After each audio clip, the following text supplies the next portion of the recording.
ऐसा महीना है, सभी श्रोतागणों को ये महीने की शुभकामना।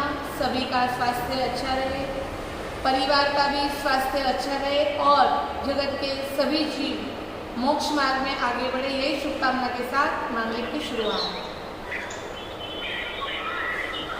नमो अरिहंताणं, नमो सिद्धाणं, नमो आयर्याणं, नमो वसायाणं, नमो लये सर्वसाम्नां, केशव पंचनमुक्कारो सर्वपापप्रणाशनं, मंगलाणं च सर्वैसिं परमं हवै मंगलम्।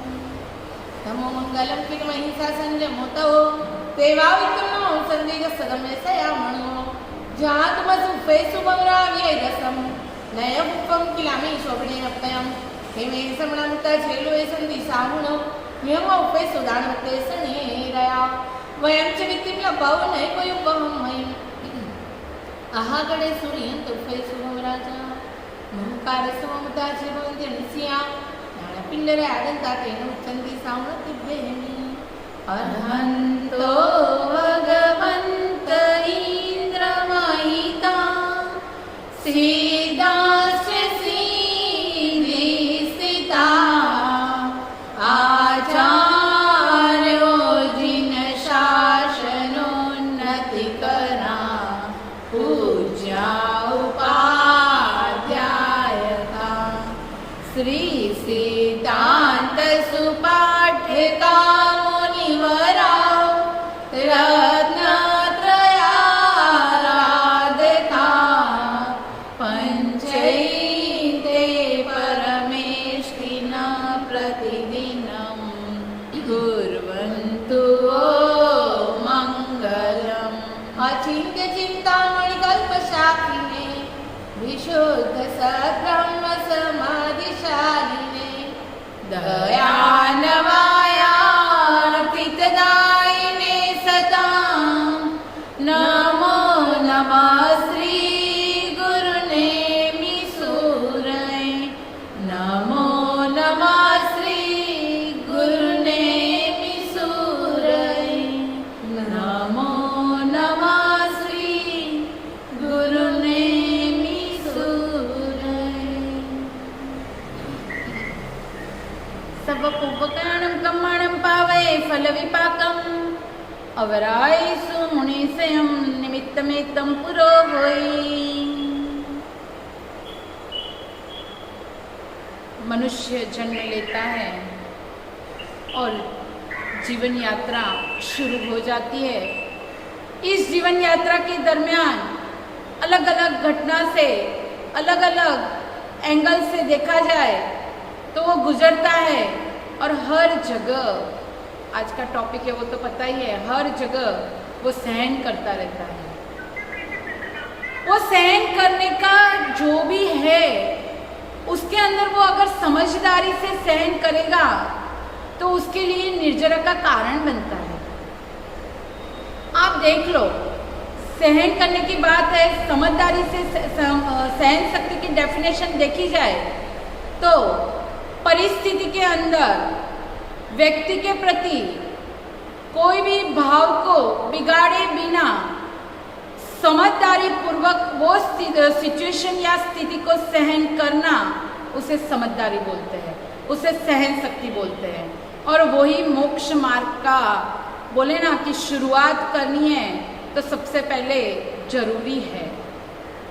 आप देखो कितनी जगह पे आप जाते हो, अभी की बात नहीं कर रही हूँ, पर वैसे अपने जीवन में कितनी जगह पे आप जाते हो, जैसे कि धार्मिक स्थान में, तीर्थ स्थान में, इसके अलावा मार्केट में शॉपिंग करने के लिए या कोई चीज़ की लेवड़ देवड़ होती है उसमें, व्यापार जगत में यानी कॉरपोरेट वर्ल्ड में, इसके अलावा परिवार में, सामाजिक प्रसंग में, सब जगह देखो, स्कूल, कॉलेज, शिक्षण, कोई भी लाइन में देख लो, हर जगह क्या होता है, कुछ ना कुछ आपको प्लस माइनस रहता ही है और सहन करना ही पड़ता है। कोई मन से करता है, कोई कम मन से करता है, पर सहन करे बिना आगे नहीं बढ़ सकते। 4 टाइप के व्यक्ति होते हैं। एक व्यक्ति है जिसके अंदर जो भी कुछ बोला जाता है, मैं अभी बोलने के ऊपर से सहन शक्ति का बताऊंगी। जैसे कि एक व्यक्ति है, उसको बोला गया तो तुरंत ही उसका रिप्लाई गुस्सा होके दे देगा, ऐसा क्यों बोलते हो मुझे। दूसरे प्रकार की व्यक्ति है, उसको कुछ बोला जाता है ऊंची आवाज से तो वह जवाब देगा ही, पर शांति से जवाब देता है। तीसरे टाइप की व्यक्ति ऐसी है कि उसको कुछ भी बोला जाता है, वो कुछ रिप्लाई नहीं देता, और अंदर अंदर मन में रहता है कि मुझे बोला गया, मुझे बोला गया, मुझे बोला गया। और चौथे टाइप की व्यक्ति है, वैसे देखा जाए तो उसका नंबर फर्स्ट आता है, पर इधर मैंने चढ़ते क्रम में बताया कि फोर्थ टाइप की जो व्यक्ति है, उसको अगर कुछ भी बोला जाता है तो वो मन में भी नहीं लेता और व्यवहार में भी नहीं आता उसका, और उसका सहन करा हुआ उसकी परिणति में दिखता है, वो एडजस्ट हो जाता है। उसके मन में वो कोई भी प्रकार की द्विधा नहीं रखता, अर्थ ध्यान नहीं करता, रौद्र ध्यान नहीं करता, अशुभ ध्यान में नहीं जाता, तो वो सही धर्म पे बढ़ रहा है।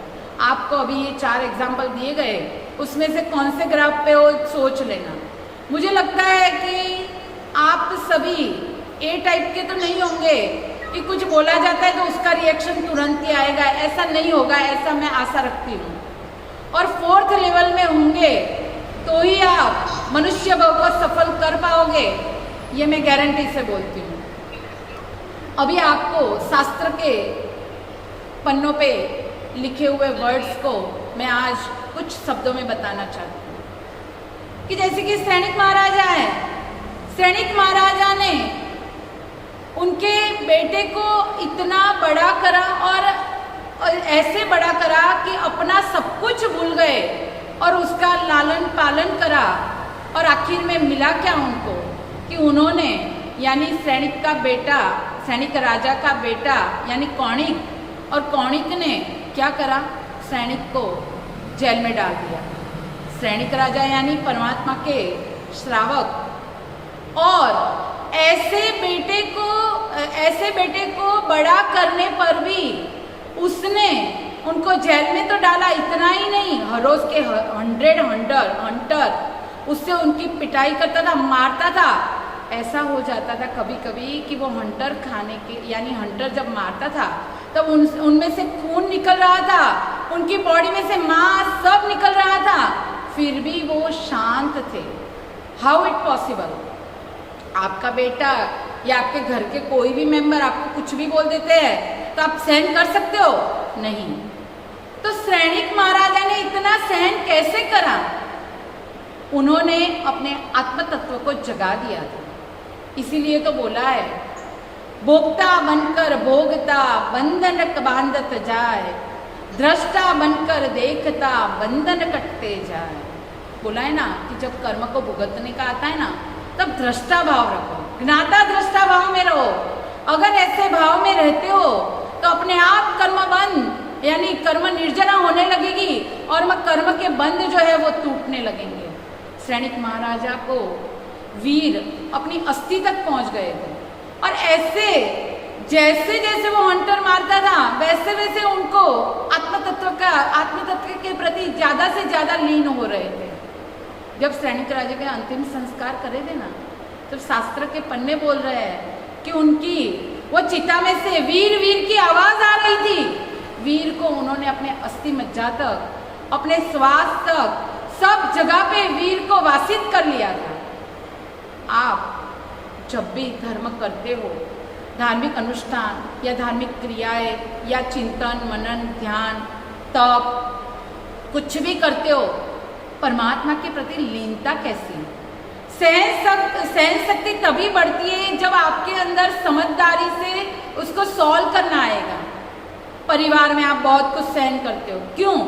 क्योंकि परिवार के प्रति प्रेम है, और प्रेम के अंदर ऐसे ही सोचते हो, बोला तो मेरे बेटे ने ही बोला है ना, बोला तो मेरी माँ ने ही बोला है ना, ऐसे आप समझदारी लाते हो। और वो बोलते हैं ना कि उसका बोला हुआ लेट गो कर देते हो, और ऐसे ही सोचते हो अच्छा है कि परिवार तो टिका है ना। तो ऐसे ही आत्मतत्व को जागरूक करना है। इसके लिए साधु जीवन में 22 परिसर सहन करने की बात करिए, और श्रावकों को भी यथाशक्ति अपनी फील्ड में जो जो भी कार्य करते हो उसमें सहन करने का बोला हुआ है। अब हर जगह देखो, सहन करे बिना काम नहीं होता है। व्यापारिक कॉर्पोरेट वर्ल्ड में देखो कि पैसे लेने हैं, पैसे अगर वो पार्टी से आपको निकलवाने हैं, वो कितना भी बोलेगा, कितने भी धक्के खिलाएगा, पहले एक दो बार तो आप शांत ही रहोगे, फिर एक बार गुस्सा हो जाके वापस शांत हो जाओगे। जब तक पैसे नहीं निकल पाते तब तक आप चुप रहते हो, ये मजबूरी से। क्यों? क्योंकि वहाँ समझदारी है, मजबूरी भी है और समझदारी भी है कि अगर मैं उसका सहन नहीं करूँगा तो वो कल हाथ ऊपर कर देगा, तो वापस मुझे पैसों के लिए उसके पास बार बार धक्के खाने पड़ेंगे। इससे बेटर है कि मैं उसका सहन कर दूँ। कैसा है ना कि जीव पैसों की भाषा समझता है पर आत्म तत्व की भाषा नहीं समझता है। हर वक्त उसको बार बार बोलना पड़ता है कि तू ये आत्मा क्या है, पुद्गल क्या है, वो समझ। हम छोटी छोटी बातों में सहन करना छोड़ देते हैं। किसी दिन आपके कबोर्ड में जो चीज़ रखी हुई है वो गुम हो जाती है, क्या होता है? दिमाग हिल जाता है। किसी दिन ऐसा हुआ कि टाइम पे खाना नहीं मिला, दिमाग हिल जाता है। और हर जगह छोटी छोटी बातों में आपको अपने एक्सपेक्टेशन और अपने परफेक्शन के हिसाब से कराने का सोचते रहते हो। पर कभी ये सोचा कि सब रॉबोट नहीं है ये दुनिया में, सब अपने एंगल से जीते हैं। उनको समझने की कोशिश करो और समझोगे तभी सहन कर पाओगे। हमेशा याद रखो कि जो महापुरुष हुए उन्होंने समझदारी से सहन करा है। गौतम स्वामी ने प्रभु महावीर का विरह कैसे सहन करा, कैसे वो सह पाए कि प्रभु चले गए हैं, कैसे वो सहन कर पाए? एक ही चीज, आत्म तत्व को जागरूक कर लिया कि ये होना ही था, जहाँ संयोग है वहाँ वियोग है, वो आत्म तत्व को पा लिया था। इसी के कारण उनकी सहन शक्ति को वो बढ़ा पाए और आखिर में वो केवल ज्ञान को प्राप्त कर लेते हैं। अगर दृढ़ प्रहारी की बात करें या कोई भी सामान्य मुनि की बात करें, वो कैसे वो सहन कर पाता है? एक ही बात है कि उसके अंदर वो समझदारी डालता है और समझदारी से अपने आत्म तत्व को जगाता है। इसीलिए आपकी नज़र को बदलना है और आपको हमेशा यही सोचते रहना है कि मैं जो दिशा में जा रहा हूँ वहाँ मुझे आत्मिक लाभ कितना है और सांसारिक लाभ कितना है। तो अगर आत्मा के लिए जी रहा है तो जरूर वहाँ तू सहन करेगा, और सांसारिक लेवल से स्टेटस सिंबल लेने के लिए जी रहा है तो कर्म बंद और दुर्गति में जाने का द्वार तो खोल देगा। इसीलिए हे आत्मन, तू जाग और समझदारी से सहन कर। सहन करेगा तभी तू आगे बढ़ेगा। मेघ कुमार को देख लो, सहन नहीं हुआ था, दूसरे दिन रजोहरण को परमात्मा के पास छोड़ने जाते हैं। क्या हुआ? परमात्मा ने समझ दी कि ये तो अनंत काल से होता आ रहा है, पर हाथी के भाव में, गज के भाव में तूने कितना सहन करा था। तुरंत स्थिर हो गए, स्टेबल हो गए। जब भी आपके नजदीकी व्यक्ति का फोन आता है कि मुझे ये तकलीफ है, आप क्रिटिसाइज मत करो, उसको स्टेबल करो, शांत करो। और सिचुएशन को नहीं बदल सकते तो मनस्थिति को बदल के स्टेबल होने की ट्राई करो, तब भी आप आत्मा के मार्ग पे आगे बढ़ सकते हो। याद रखना, आपके घर में, सबके घर में वो मूंग दाल होती है, उसके वड़े तो बनते ही होंगे ना, बनते हैं, सबने खाए होंगे। जो तपस्या वाले हुए वो अगर याद करे तो मुंह में पानी मत लाना, पर इतना याद रखो वो वड़े कैसे बनते हैं उसका मैं एक एग्जांपल देती हूँ। मूंग दाल के वड़े की बात है। पहले थे हम मर्द यानी मूंग, मर्द से नार कहाए यानी मूंग की दाल, कर गंगा में स्नान मैल सब दूर कराए। जैसे दाल है उसको भिगोते हैं पानी में और तभी सब मैल यानी उसके ऊपर लगा हुआ सब निकल जाता है और वो प्योर हो जाती है, सॉफ्ट हो जाती है। कर गंगा में स्नान मैल सब दूर कराए, कर पत्थर से युद्ध गांव बर्छी के खाए। यानी वो पहले के ज़माने में वो पीसते थे ना, घंटी आती थी, उसके अंदर अभी मिक्सचर आता है, बात तो सेम ही है कि क्या गांव बर्छी के खाए। निकल गए जब पार आज हम वड़े कहाए। जब इतना सब कुछ सहन करा तब वो वड़े बने। और वैसे देखा जाए वड़े यानी बुजुर्ग, वडील, घर के मेन जो व्यक्ति है, ऐसा भी आपको बनना है तो आपको सबको साथ में लेके चलना पड़ेगा, बहुत कुछ पचाना पड़ेगा और सहन करना पड़ेगा। जैसे बाह्य जगत के अंदर सहन शक्ति की बात करी, वैसे अंतर जगत की भी आज बात करते हैं। अंतर जगत के अंदर देखा जाए तो आप जब भी आंखें बंद करके बैठते हो तो क्या दिखता है आपको? जो भी आपके साथ घटनाएं हुई है वो पहले दिखती है, पर जैसे जैसे वो घटनाओं को शांति से, तटस्थ भाव से दृष्टा बनकर देखते जाओगे, वैसे वैसे आपको आत्म तत्व दिखता जाएगा। दिखता यानी महसूस करने का आपको रास्ता दिखेगा, और इसी राह पे आगे चलना है। इसीलिए दृष्टा बनकर देखना है। आपके साथ जो भी चीज़ें होती है, जो भी घटनाएं होती है, उसका चिंतन मनन करो।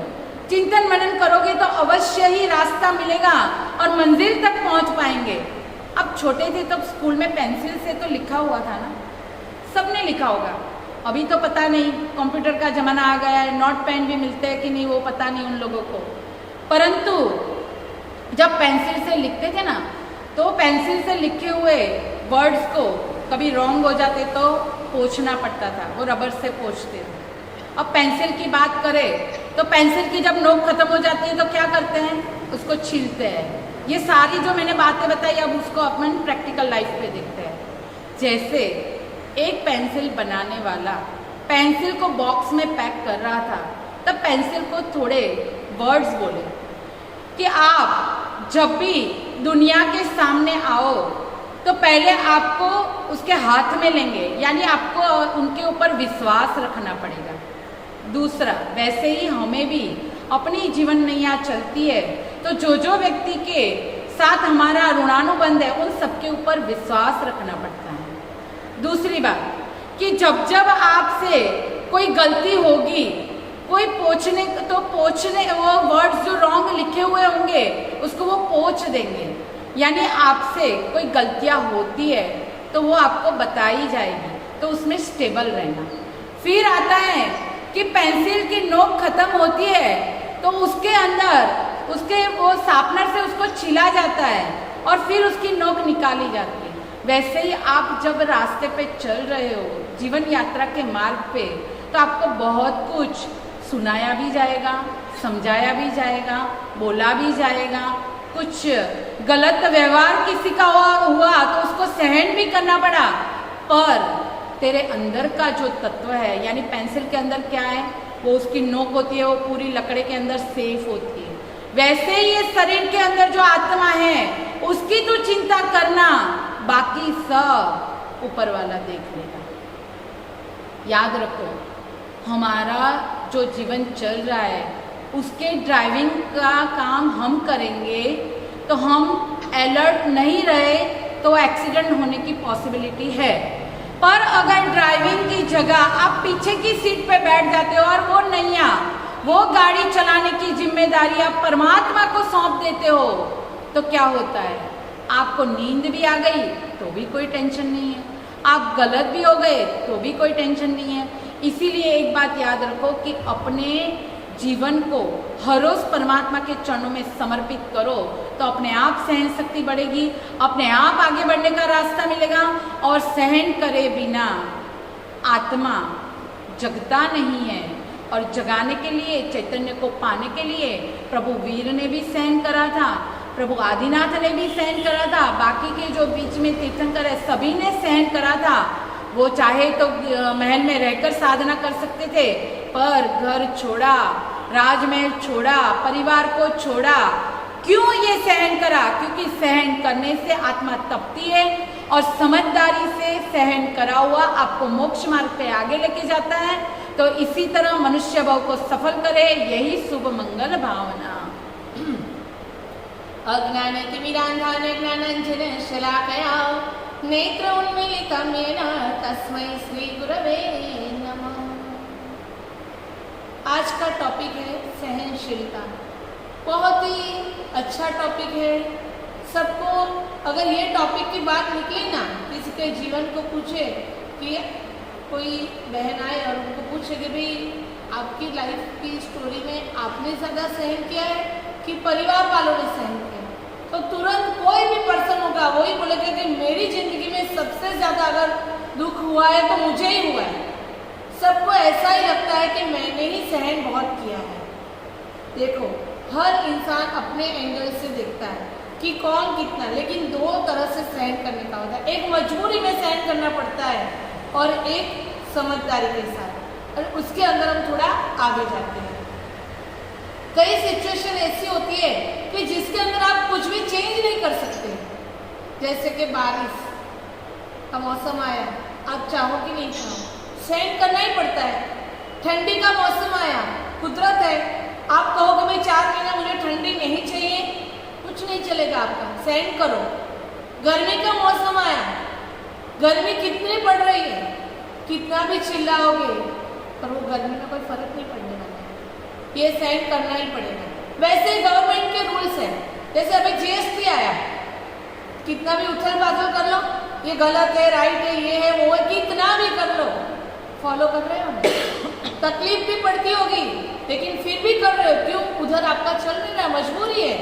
वैसे ही अपने जीवन में कई लोग चॉइस से मिलते हैं और कई लोग आपको कुदरत की भेंट होती है। जैसे कि माता पिता में चॉइस थी, भाई बहन में चॉइस थी, कैसा भी नेचर हो वो सहन करना ही पड़ता है। भाई बहन कैसे भी हो, बचपन उनके साथ बिताना ही पड़ता है। तो ये सब जहाँ कोई ऑप्शन ही नहीं है, वहाँ चुपचाप आप सहन करते हो। उधर आपको लगता भी नहीं कि मैं सहन कर रहा हूँ। वैसे शरीर में कुछ सेट नहीं हो रहा है, शरीर की सिचुएशन, आपकी जो बॉडी है वो आपको साथ नहीं दे रही है, थक जाते हो, सहन कर रहे हो, किस पे चिल्लाओगे, किसको निमित्त बनाएंगे, किसको बोलेंगे, कुछ नहीं करेंगे, चुपचाप जो अपने कर्म है वैसे समझ के संभाव में रहेंगे। लेकिन आवाज कहाँ उठाते हो? जहाँ आपका राइट, आपका जहाँ भी राइट है वहाँ तुरंत ही बोलेंगे ये नहीं चलेगा, उसका तुरंत आप ऑब्जेक्शन करेंगे और उसी की वजह से आपके परिणाम नीचे।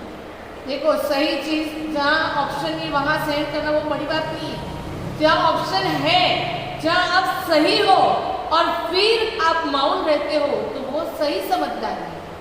कई लोग ऐसे, मैं गलत जरा भी सुनता नहीं हूँ, ऐसे बोलते हैं, मैं गलत नहीं चलाऊंगा, जो बात है सो है, गलत बात होगी तो मैं उसका विरोध जरूर करूंगा। देखो गलत बात का विरोध नहीं करके समझदारी से चुप रहना वही तो सहनशीलता है। बाकी सही बात तो पूरी दुनिया सहन करती है, सही बात में तो ऑप्शन ही नहीं है। लेकिन ये सब पूरा जो चक्कर चल रहा है ना, उसके अंदर आत्मा को कहाँ और क्या चाहिए उस पर डिपेंड है। एक दृष्टांत देखते हैं, जो सहन करता है वो आगे बढ़ता है। काल्पनिक दृष्टांत है लेकिन एक मजेदार है। हमारा जब प्रवेश हुआ तब हम मंदिर में दर्शन करने के लिए जा रहे थे। जैसे ही स्टेप चढ़ रही थी पीछे से आवाज आई, गुरुदेव 1 मिनट रुकिए, गुरुदेव 1 मिनट रुकिए। मैंने पीछे मुड़ के देखा, एक चप्पल मेरे से बात कर रही, काल्पनिक है, मुझे बोल रही है कि माँ गुरुदेव ऐसा क्या मेरे साथ अन्याय हो रहा है। मैंने बोला कि आपके साथ ऐसा क्या अन्याय हो गया कि मैं इधर जितने लोग मंदिर में आते हैं उन सबके पैर में मैं रहती हूँ, घर से वो निकलते हैं तुरंत ही मंदिर तक मुझे साथ मिलाते हैं, जैसे मंदिर में प्रवेश करते हैं मुझे बाहर छोड़ देते। मेरी पूरी ये शरीर मेरा उनके पीछे खत्म हो गया है। वो ऑफिस में भी जाते हैं, बड़ी बड़ी ऑफिस में मुझे बाहर छोड़ देते हैं, बड़ी बड़ी होटल में जाते हैं मुझे बाहर छोड़। ऐसा मैंने क्या गुनाह किया कि मुझे अंदर स्थान नहीं मिल रहा? भाई बात तो उसकी भी सही है कि ऐसा क्या किया, मैं तो पूरा जीवन दे दिया है और वापस मुझे रखते भी पैर में है, फिर भी मैं कुछ नहीं बोलती। पर कम से कम भगवान के दर्शन तो करने देने चाहिए ना, बाकी तो सब ठीक है, भगवान के दर्शन भी मुझे नहीं मिल रहे, क्या मेरा गुनाह है? मैंने बोला ठीक है, आपकी बात पे हम सोचेंगे, अभी चातुर्मास आए हुए हैं तो उस पर भी थोड़ा ध्यान देंगे कि भाई ये चप्पल को भी अन्याय नहीं होना चाहिए। अब सभी यही चाहते हैं कि हर चीज़ में न्याय मिलना चाहिए। मंदिर में 5 लोग दर्शन कर रहे और कल समझो कि कल 50 लोगों को दर्शन करने को मिले तो बाकी के 500 लोगों को क्या होगा? अरे उन लोगों को क्यों दे दिया, हम रह गए। बरोबर है, ये सब बोलने की बात है। जब लाइव दर्शन कराते कितने लोग कर रहे हो, कितने लोग जुड़ रहे हो? अगर प्रभु से प्रेम है तो कितने लोग जुड़ रहे हो? लेकिन अगर 50 गए तो 500 लोगों का ऑब्जेक्शन शुरू हो जाता है। हर जगह ऐसा, एक इधर की नहीं, हर जगह अगर थोड़े लोग आएंगे और बाकी के रह गए तो सबके लिए एक सा न्याय होना चाहिए। सब न्याय के लिए विरोध करते, किसी को कोई गए उससे लेना देना नहीं है, पर न्यायबद्ध सब कार्य होना चाहिए। तो चप्पल ने भी वही किया, मुझे बोला कि गुरुदेव अभी आप चातुर्मास है, आप ही मेरा उसका रास्ता निकालो। आज सुबह मुझे उसने ही आंसर दे दिया। मैंने बोला बोलो क्या हुआ? भाई मुझे नहीं आना है मंदिर के अंदर में। तो क्यों, क्या हो गया? तो बोले कि जब आरती होती थी 2-3 दिन पहले, मैं थोड़ा सा अंदर जाने का ट्राई किया तो अंदर ढोल टिप रहे थे, मेरे ही जाति भाई अंदर थे, लेकिन उनको पीटा जा रहा था और मुझे ये पिटाई पसंद नहीं है। भाई बाहर से ठीक है, हमारे लिए वो पॉसिबल नहीं है। उसने अपने आप ही बाहर रुकना पसंद किया, क्योंकि जो अंदर जाता है, जो आगे बढ़ता है, उसको पीटना ही पड़ता है, उसको मार पड़ता ही है। वैसे ही आत्मा की साधना में अंदर जाते हैं तो बाहर के सब सर्कमस्टेंसेस का उपसर्ग होता ही है, सब सहयोग सही नहीं होते, तब हमको सहन करना ही पड़ता है। अगर साधना करनी है तो अंदर से सहन करना ही पड़ेगा, राग द्वेष को सहन करना पड़ेगा। राग और द्वेष के सामने हमें समाधान लाके जागरूक होना पड़ेगा। अगर जागृति नहीं रही तो आत्मकल्याण नहीं होगा। और हम सब तो मोक्ष मार्ग के मुमुक्षु हैं, हम सबको मोक्ष चाहिए। हमारे जैन श्रावक श्राविका सभी को मोक्ष मार्ग की इच्छा है।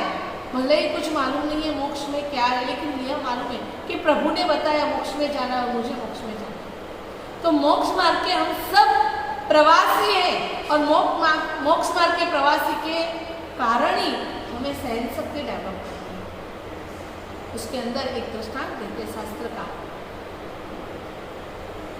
चंद्रद्राचार्य एक गुरु थे, बहुत ही गुस्से वाले स्वभाव। उनका नेचर शॉर्ट टाइम था और वही एक गांव के उपासना में रुके हुए थे और गांव में ही ऐसा हो गया कि एक लड़के की शादी हो गई। शादी के दिन ही सब लड़कों ने मस्ती किया कि भाई इसको तो दीक्षा देंगे और मस्ती मस्ती में महाराज साहब के उपासना में पहुंच गए और गुरुदेव को बोला कि इसको दीक्षा दे दो मस्ती मस्ती की। लेकिन ये गुरु तो एकदम गुस्से वाले थे, थोड़ा सा भी कुछ हुआ मस्ती की तो उन्होंने तो सीधा वो लड़के को पकड़ के लॉन्च कर दिया और साधु का वेश पहना दिया, अभी दीक्षा दे दी। लड़का संस्कारी था, एक बार प्रभु का वेश पहन लिया, उसके परिणाम थे वो उधर ही साधु बन के गुरुदेव के साथ शिष्य बन के वो रह गए। अभी लड़के तो सब मस्ती करके चले गए, लेकिन इसकी दीक्षा हो गई। अभी वो सब घर पे तो मालूम पड़ेगा, आज ही शादी हुई है और आज ही वो गुरु ने उसको दीक्षा दे दी। लेकिन समझदारी बहुत ही अच्छी थी, उन्होंने गुरुदेव को 2 हाथ जोड़ के बोला। उसको मालूम था गुरु बहुत ही गुस्से वाले हैं, इसलिए विवेक पूर्वक बोला कि गुरुदेव हमें अभी यह गांव में रुकना ठीक नहीं है, क्योंकि मेरी आज ही शादी हुई, मेरे परिवार वाले सब आ जाएंगे और आपको मेरी वजह से तकलीफ होगी, तो आप और हम इधर से बिहार करते हैं। गुरुदेव ने बोला कि भाई मेरे से तो इतना नहीं चला जाएगा। तुरंत ही उसने बोला मेरे कंधे पे आप बैठ जाइए, मैं आपको जंगल से लेके जाते हैं, हम लोग दूसरे गांव चले जाते हैं। और उनका विहार शुरू हुआ। अभी उबड़ खाबड़ रास्ते आ रहे थे और वो शिष्य को थोड़े अंधेरे में दिखता कम था, क्योंकि अंधेरा था, तो ऊपर नीचे होता तो गुरु तुरंत ही हाथ में हुआ डंडा उसके सिर पे मारते थे कि कैसे कर रहा है, चल कैसे रहा है, मुझे साता नहीं हो रही है। और वो मन से यही परिणाम है कि मैं अपने गुरु को साता नहीं दे रहा हूँ, मेरी वजह से मैं ठीक से चल नहीं पा रहा हूँ, इसलिए गुरु को आसाता। यही भावधारा में बस गुरु को साता देनी, यही भावधारा में जा रहे। गुरु को तो कुछ भी मालूम नहीं, थोड़ी देर में यही भावधारा इतनी ऊपर पहुंच गई कि उसको केवल ज्ञान हो गया। और केवल ज्ञान में ही वो चलता गया, सीधा रास्ता आ गया। तब गुरु ने पूछा कि अभी तू कैसे एकदम ऐसे चल रहा है? तब उसने बोला गुरुदेव आपकी ही कृपा कि जिसकी वजह से मैं आज ठीक से चल पा। देखो कितना जबरदस्त है कि जिस दिन शादी हुई वो ही दिन केवल ज्ञान प्राप्त हो गया। परमात्मा की असीम कृपा और गुरुदेव की असीम कृपा। उसने गुरु का मार जो था उसको भी क्या समझा? प्रसाद ही समझा। हमें कोई प्रतिकूल संयोग आते हैं तो प्रसाद ही समझते हैं कि उसको निमित्त मान के उसके साथ कसाई करते हैं। ज़्यादातर लोगों को देखो ना तो ज़्यादातर विरोध ही करते हैं, हम ये नहीं चलाएंगे, लेकिन कहाँ जहाँ उनका चलता है, जहाँ नहीं चलता है ना उधर चुपचाप बैठ जाते हैं। प्रतिक्रमण में भी होता है, हमारे प्रतिक्रमण में भी कई बहनें ऐसी होती है कि जो अपना ही चलाते हैं, बाकी घर पे ऐसे नहीं चलता है। तो ये सब जो बातें हो रही है सहन शक्ति की, समझदारी के साथ सहन शक्ति कर्म निर्जरा है। चंड कौशिक ने भी, जो सर्प था उसने भी सहन किया, समझदारी के बाद किया तो कर्म निर्जरा है, समझदारी के बिना किया तो कसार बंद होता है, आत्मकल्याण रुक जाता है। सैनिक भी सहन करता है और साधु भी सहन करता है। सैनिक और साधु में बहुत फर्क है। सैनिक देश के लिए निकलता है और साधु आत्मा के लिए निकलता है। एक सैनिक से हमें मिलने का हुआ था, उसको पूछा कि आप जब युद्ध के ऊपर होते हो तो आप लोगों को क्या क्या ट्रेनिंग दिए जाती है। तब उसने बोला कि गुरुदेव, हमें एक आधी बोतल जितना पानी दिया जाता है, उसको 8 दिन तक कैसे चलाना, उसकी पूरी ट्रेनिंग दी जाती है। कितना जबरदस्त देश के लिए उसको अंदर से भाव है कि 8-8 दिन तक ऐसे रह सकता है। अपने परिवार को छोड़ के युवा सैनिक उधर जाते हैं देश की सरहद पे, और धन्यवाद है उनके परिवार वालों को कि जो अपने बेटे को देश के लिए दे रहे हैं। आपको अगर आपका बेटा शासन के लिए देना हो तो तैयारी है। सैनिक सहन करता है, साधु सहन करता है, साधु आत्म कल्याण के लिए सब कुछ सहन करता है, प्रतिकूल परिस्थिति सहन करता है, प्रतिकूल नेचर लोगों का सहन कर रहा है, सब कुछ सहन करके भी उसका लक्ष्य एक ही होता है कि मुझे मेरा आत्मा का कल्याण करना है। जितने भी संयोग है मेरे कर्म के उदय की वजह से, उसके अंदर मुझे बंद नहीं करना है। बंद समय चित चेतिए उदय सो संता। जब कर्म का उदय अबंध आता है तभी जीव बंद करता है, तभी वो उदय में उसका रिएक्शन आता है। तो उदय के समय जीव को संताप नहीं करना है, लेकिन बंद के समय ही चित्त को जागरूक हो जाना है कि मुझे इतना तीव्र कर्मबंध नहीं करना है। तो हम तो मोक्ष मार्ग के लिए जा रहे हैं, तो जहाँ जहाँ ऐसे निमित्त है, कई लोगों को तो लाइफ टाइम ऐसे निमित्त है, इतना सहन करना पड़ता है, इतने प्रतिकूल लोग मिल जाते हैं कि पूरी जिंदगी न किसी को बोल सकते हैं और न किसी को उसकी व्यथा बता सकते हैं, और ना ही जो इंसान तकलीफ दे रहा है उसको समझा सकते हैं। बस उनके लिए एक ही रास्ता है, चुपचाप अपने जो कर्म है उसको सहन, तभी उसको गुरु और प्रभु के साथ जुड़ना चाहिए। वो जुड़ जाएंगे तो बाकी के जो संयोग है वो तकलीफ नहीं देंगे, क्योंकि आत्मरमणता में जो रहता है उसको बाहर के संयोग तकलीफ नहीं देते हैं। तो हम भी आत्मकल्याण के मार्ग में आगे बढ़ना है, तो सब सहनशीलता ज़्यादा से ज़्यादा डेवलप करें, यही शुभ भावना है। कल का प्रवचन का विषय है आंसू। बहुत प्रकार के आंसू हैं जीवन में, कभी ना कभी तो आप रोए ही होंगे, लेकिन आंसू क्या काम करता है और कैसे कैसे आंसू होते हैं उसके बारे में कल प्रवचन दिया जाएगा। आप लोग इतना ध्यान रखिए, आप तो जुड़ो, आपके साथ कई और लोगों को जोड़ो, क्योंकि प्रवचन सबके लिए है।